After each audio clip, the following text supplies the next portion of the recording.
എവിടേക്കാണ് ക്ഷണിക്കണത്? ഈ ഒതായിലെ സാധാരണക്കാരെ ഖുർആനിലേക്ക് കൊണ്ടുപോയാൽ എന്തവർ ചെയ്യും?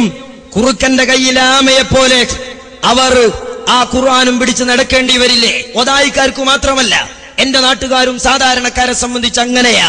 ഷാഫി ഇമാമൊക്കെ കെട്ടിമറിഞ്ഞു കണ്ടെത്തിയ മസ്അലകളെ പോലെ ഈ രാജ്യത്തെ സാധാരണ മുസ്ലിങ്ങൾക്ക് ഖുർആനിൽ നിന്ന് മസ്അല മനനം ചെയ്യാൻ കഴിയുമോ? ഇല്ല. പിന്നെന്ത് ചെയ്യുന്നു? ഒരു വിഭാഗം ആളുകൾ ഷാഫി ഇമാമിനെ അംഗീകരിക്കുമ്പോൾ മറ്റൊരു വിഭാഗത്തെ ഈ രാജ്യത്തെ മൗലവിമാർ പതിച്ചു കൊണ്ടുപോവുകയാ. എവിടേക്ക്? ഖുർആനും സുന്നത്തും എന്ന വ്യാജേനെ അവർ പറയുന്ന വിടുവായിത്തങ്ങളിലേക്കും സ്വന്തമായ യുക്തിവാദങ്ങളിലേക്കും സമൂഹത്തെ കൊണ്ടുപോവുക.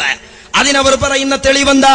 അവരോതും യാ അയ്യുഹല്ലദീന ആമനൂ, ഓ വിശ്വാസികളെ, അത്തിയുല്ലാഹ വഅത്തിയുർ റസൂല വഉലിൽ അംരി മിൻകും, നിങ്ങൾ അല്ലാഹുവിനെ അംഗീകരിക്കുക, അല്ലാഹുവിന്റെ റസൂലിനെ അംഗീകരിക്കുക, അതുപോലെ നിങ്ങളുടെ നേതൃത്വങ്ങളെയും നിങ്ങൾ അംഗീകരിക്കുക എന്ന് പറഞ്ഞ ശേഷം ഖുർആൻ പറഞ്ഞു ഫൈൻ തനാസഅ്തും, നിങ്ങൾ അഭിപ്രായ വ്യത്യാസത്തിലായാൽ, ഫീ ഷൈഇൻ, വല്ല വിഷയത്തിലും മതപരമായ കാര്യത്തിലും നിങ്ങൾ ഭിന്നതയിലായാൽ, ഫറുദ്ദൂഹു ഇലല്ലാഹി വറസൂലിഹി, അത് ഖുർആനിലേക്കും സുന്നത്തുകളിലേക്കും നിങ്ങൾ മടക്കുക, ഖുർആനിലേക്കും സുന്നത്തിലേക്കും മടക്കുക എന്ന ആയത്തോതിയിട്ട് മുജാഹിദുകൾ പറയും നേരെ ഖുർആനിലേക്ക് പോകണം, ഡയറക്റ്റ് ആയിട്ട് ഖുർആനിലേക്ക്. അതിനിടയിൽ ഷാഫി ഇമാമോ അല്ലെങ്കിൽ മറ്റ് ഇമാമുമാരോ സ്വഹാബിമാരോ ഒന്നും പ്രശ്നമല്ല, ഡയറക്റ്റ് ആയിട്ട് ഖുർആനിലേക്ക് പോകണം. അങ്ങനെ ഖുർആനിൽ നിന്ന് മതവിധി കിട്ടിയില്ലേ എന്നാ പിന്നെ എന്നും നമുക്കിടയിൽ പ്രശ്നമായിരിക്കുമെന്നാണ് മുനീർ മദനി എന്ന് പറയുന്ന ചങ്ങരംകുളം മുജാഹിദ് പറയുന്നത്. ഇതാണ് മുജാഹിദുകൾ പറയുന്നത്. നമുക്കിടയിൽ മതപരമായ വിഷയത്തിൽ അഭിപ്രായ വ്യത്യാസങ്ങൾ ഉണ്ടാവാം, ഭിന്നതകൾ ഉണ്ടാകാം, പക്ഷേ അത് ഒരു കേന്ദ്രത്തിലേക്ക് മടക്കിയാൽ, ഒരു പ്രമാണത്തിലേക്ക് മടക്കിയാൽ അതിന് പരിഹാരം ലഭിക്കണം. ഏതാണ് കേന്ദ്രം, ഏതാണ് പ്രമാണം? വിശുദ്ധ ഖുർആനാണ്, പ്രവാചകന്റെ ഹദീസാണ്. അല്ലാഹു പറഞ്ഞല്ലോ, യാ അയ്യുഹല്ലദീന ആമനൂ അത്തിയുല്ലാഹ വഅത്തിയുർ റസൂല വഉലിൽ അംരി മിൻകും ഫഇൻ തനാസഅതും ഫീ ഷൈഇൻ ഫറുദ്ദൂഹു ഇലല്ലാഹി വറസൂൽ. അല്ലാഹു സുബ്ഹാനഹു വ തആല വിശദീകരിക്കുകയാണ്, യാ അയ്യുഹല്ലദീന ആമനൂ, സത്യവിശ്വാസികളെ, നിങ്ങൾക്കിടയിൽ ഏതെങ്കിലും വിഷയത്തിൽ നിങ്ങൾ അല്ലാഹുവിനെ റസൂലിനെ അനുസരിക്കണം, നിങ്ങളുടെ കൈകാര്യകർത്താക്കളെ അനുസരിക്കണമെന്ന് പറഞ്ഞിട്ട് അല്ലാഹു പറയുകയാണ്, ഫഇൻ തനാസഅതും ഫീ ഷൈഇൻ, നിങ്ങൾക്ക് മതപരമായ വിഷയത്തിൽ വല്ല അഭിപ്രായ വ്യത്യാസം ഉണ്ടാകുന്നുവെങ്കിൽ എന്തു ചെയ്യണം? ഫറുദ്ദൂഹു ഇലല്ലാഹി വറസൂൽ, അല്ലാഹുവിലേക്കും അല്ലാഹുവിന്റെ റസൂലിലേക്കും നിങ്ങൾ മടക്കണം. അപ്പൊ ഖുർആനിലേക്കും സുന്നത്തിലേക്കും മടക്കണം, അതിൽ പരിഹാരം കണ്ടെത്തണം. അഥവാ അതിൽ പരിഹാരം കണ്ടെത്താൻ സാധിക്കുന്നില്ലേ, പിന്നെ എന്നെന്നും അഭിപ്രായ വ്യത്യാസത്തിലായിരിക്കും എന്നാണ് അല്ലാഹു പഠിപ്പിക്കുന്നത്. സഹോദരന്മാരെ, എന്നാൽ നമ്മെ സംബന്ധിച്ചിടത്തോളം ആശയപരമായ അഭിപ്രായ വ്യത്യാസമില്ല. സുന്നികൾ 2, 3 എന്ന് നേരത്തെ ഒരു മൗലവി പ്രസംഗിച്ചു, ശരിയാ. സംഘടനാപരമായ വിഷയത്തിൽ ഏത് കൊടി പിടിക്കണം, എവിടെ കൊടി കുത്തണമെന്ന തർക്കം ഞങ്ങൾക്കിടയിലുണ്ട്. ആ തർക്കമാണോ സഹോദരങ്ങളെ ഇത്? അല്ല. ജിന്നും പിശാചും തൗഹീദും ശിർക്കും ഇന്ന് നേരെ നെഞ്ചിലേക്ക് തന്നെ വിരൽ ചൂണ്ടുകയാ. മുനീർ മദനി പറയുന്നത് ഖുർആനൊന്നും സുന്നത്തൊന്നും ഖുർആനിന്ന് കിട്ടിയില്ലേ എന്നാ പിന്നെ ആ തർക്കം പരിഹരിക്കപ്പെടൂല. അതുകൊണ്ട് ഇനി എത്ര കോടതിയിൽ പോയിട്ടും കാര്യമില്ല. മുജാഹിദ് പ്രവർത്തകരെ കേരള നേതൃത്വത്തിൽ മുജാഹിദിനിടയിലുള്ള തർക്കം തീരാൻ പോണില്ല. എന്റെ 2 ഗ്രൂപ്പും ഖുർആൻ നോക്കിയതാ. ഒരു ഗ്രൂപ്പിന് ജിന്ന് കിട്ടി, മറ്റൊരു ഗ്രൂപ്പിന് ജിന്ന് തീരെ കിട്ടിയില്ല. ഇനി ആ തർക്കം തീരുമാനിക്കാൻ ഖുർആനിന്ന് കഴിയില്ല. കാരണം ഖുർആൻ നോക്കിയിട്ടല്ലേ 2 കൂട്ടരും തെരുവിലേക്ക് ഇറങ്ങിയതാ. നമ്മൾ എന്തു പറഞ്ഞു? നമ്മൾ പറഞ്ഞു ഖുർആനിലേക്കും സുന്നത്തിലേക്കും മടക്കണം. അതുകൊണ്ടാണ് നമ്മൾ ഷാഫി മദ്ഹബിലേക്ക് മടക്കിയത്. എന്തുകൊണ്ട്?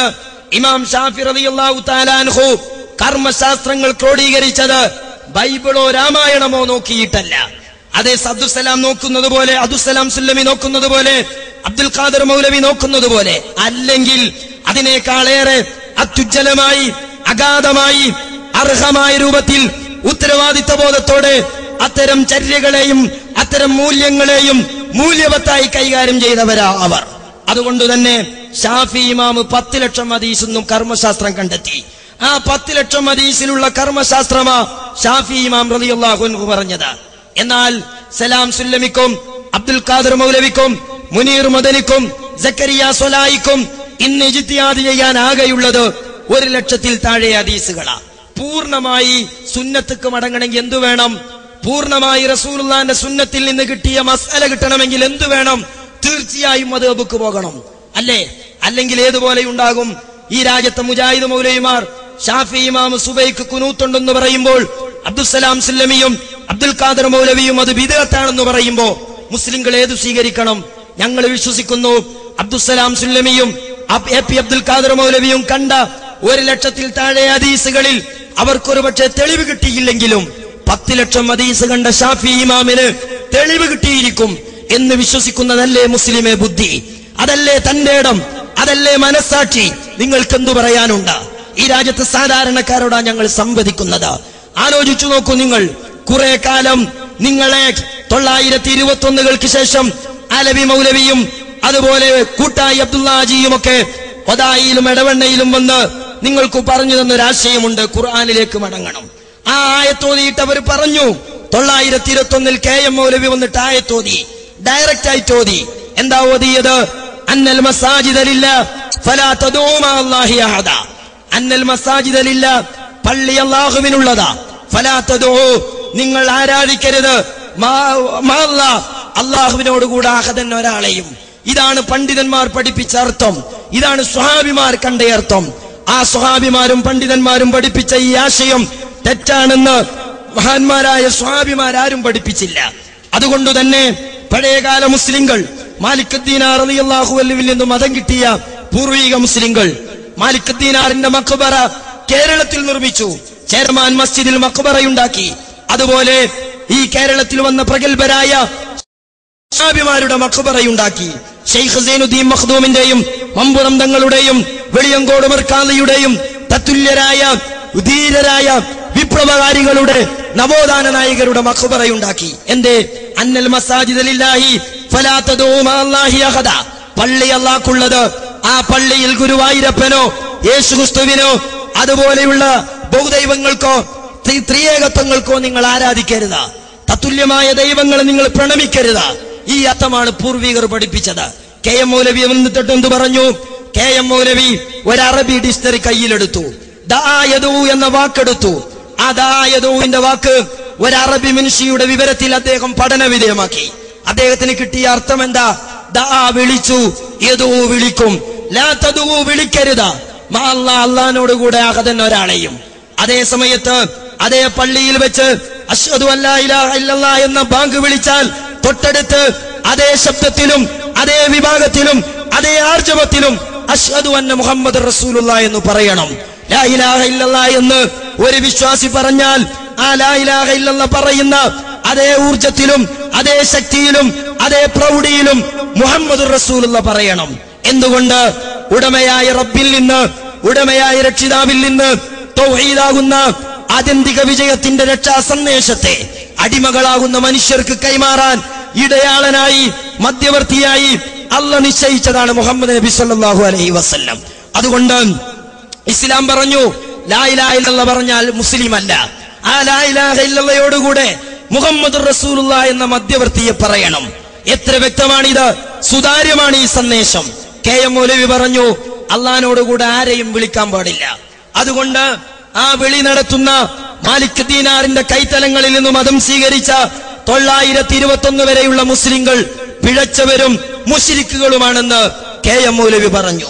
സഹോദരന്മാരെ, എന്താ തെളിവ്? ഡയറക്റ്റ് ആയിട്ട് ഖുർആനിലേക്ക് മടങ്ങിയതാ, ഡയറക്റ്റ് ആയിട്ട് ഹദീസിലേക്ക് മടങ്ങിയതാ.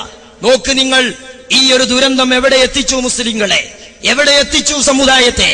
1940കളിൽ അബുൽ അല മൗദൂദി രംഗത്തു പോകും. അബുൽ അല മൗദൂദി വന്നിട്ട് നേരത്തെ മുനീർ മദനി ഓതിയ, പണ്ട് കാലത്ത് KM മൗലവി ഓതിയ ഫൈൻ തനാസഅതും ഫീ ഷൈഇൻ ഫറുദ്ദൂഹു ഇലല്ലാഹ് എന്ന ആയത്തോതി.